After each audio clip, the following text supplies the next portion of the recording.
kepada Menteri Wilayah dan juga timbalan yang baru ini agar buta warna, maksudnya jangan kira apa bangsa dan agama, berilah layanan yang penuh dan prihatin. Semalam apabila pihak UMNO melalui Siusa Agungnya telah mengeluarkan kenyataan bahawa pelantikan Menteri Wilayah dan juga timbalannya adalah bukan Melayu. Di mana menterinya Hanayo daripada DAP dan juga timbalannya daripada GRS.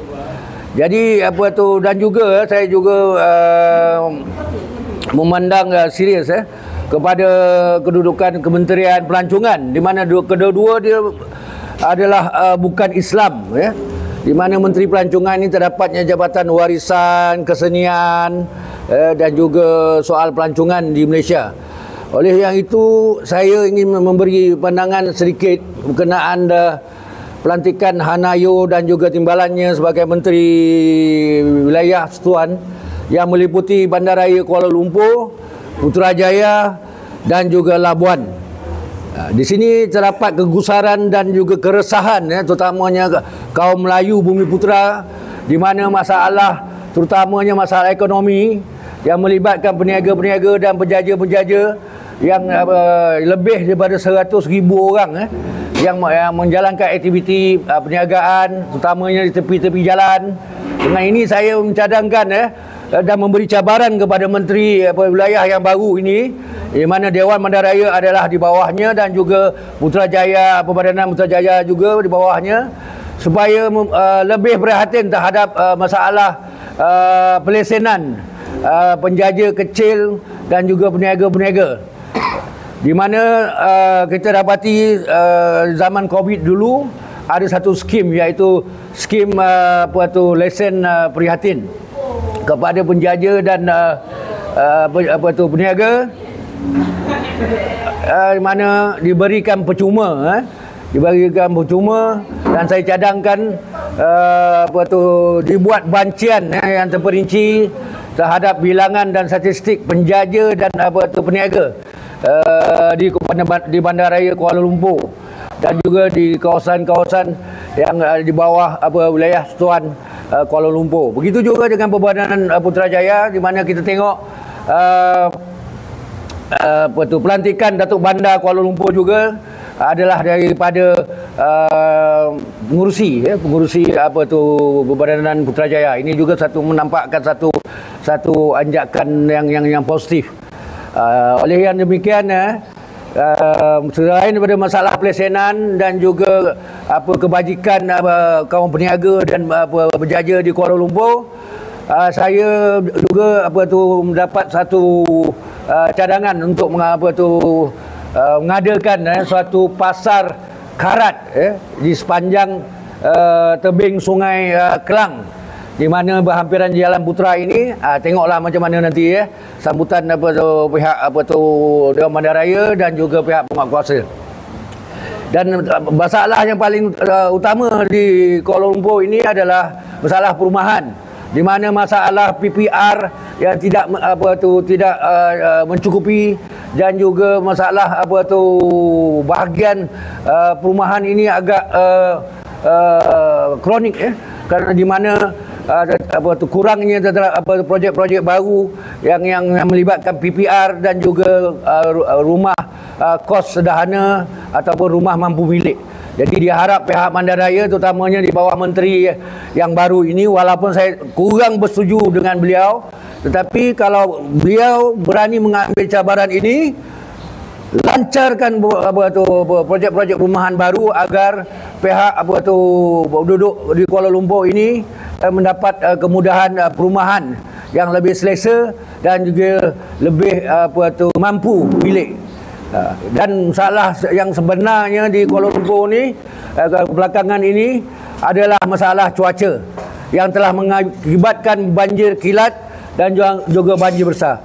Sebenarnya ada cadangan untuk menaikkan taraf sistem tempatan banjir di Kuala Lumpur sejak tahun 2021. Tetapi memandangkan pertukaran kerajaan yang begitu kerap telah menyebabkan projek tersebut nampaknya tidak kesampaian. Tapi hari ini saya menyeru PMX juga menteri wilayah yang baru ini agar mengambil inisiatif untuk melancarkan projek jambatan banjir, terutamanya di bahagian tengah dan juga selatan Kuala Lumpur. Kita tengok smart tunnel tu hanya mengatasi ataupun mengurangkan risiko banjir di kawasan utara Kuala Lumpur, tapi di tengah, terutamanya di kawasan Masjid India dan terusnya ke Chowkit di selatan Kuala Lumpur ini kata orang tu tidak dikawal oleh satu sistem tempatan banjir yang baru. Jadi saya cadangkan sistem tempatan banjir yang baru yang melibatkan pembinaan sebuah terowong daripada kalau boleh daripada Dataran Merdeka hingga ke Bangsa hingga ke Sungai Kelang. Itu antara cadangan yang dibuat dah. Jadi kalau perlu berbincang, pihak kami itu sebagai kontraktor juga, selain daripada sebagai aktivis NGO, saya juga adalah penduduk tetap dan pemas tautin di Kuala Lumpur setelah sekian lama, sejak tahun 1978 lagi. Ibu Nayuh di kawasannya di Segambut, rasa saya masalah banjirnya pun tak selesai-selesai lagi. Jadi diharap dari kawasan-kawasan lain juga kerajaan di bawah di BKL, PBT BKL mengambil prihatin kebajikan di kawasan PPR khasnya kerana lift-lift yang agak usang, lift-lift yang agak lama telah menyebabkan penduduk-penduduk PPR telah mengalami masalah sehingga ke hari ini. Merangka suatu sistem jalan raya yang lebih efisien, kerana kita lihat semakin hari masalah kesesakan jalan raya ni begitu kronik dengan masalah ruang parkir ataupun parking di sekeliling Kuala Lumpur, kerana dulu ada cadangan nak membuat satu sistem parking yang efisien. Jadi terpulanglah sekarang ni kepada Menteri Wilayah yang baru dan juga timbalannya, begitu juga dengan Datuk Bandar yang baru, agar mengambil tindakan dan cadangan-cadangan yang positif agar dapat memajukan serta memakmurkan Bandaraya Kuala Lumpur sebagai ibu negara Malaysia yang tercinta. Saya Bahataha mewakili NGO yang berdaftar di bawah ROS, dengan ini menyatakan hasrat yang begitu ataupun saranan yang begitu tinggi kepada pihak Kementerian Wilayah dan Persekutuan, dan begitu juga kepada kementerian lain, sila beri kerjasama kepada semua NGO yang berdaftar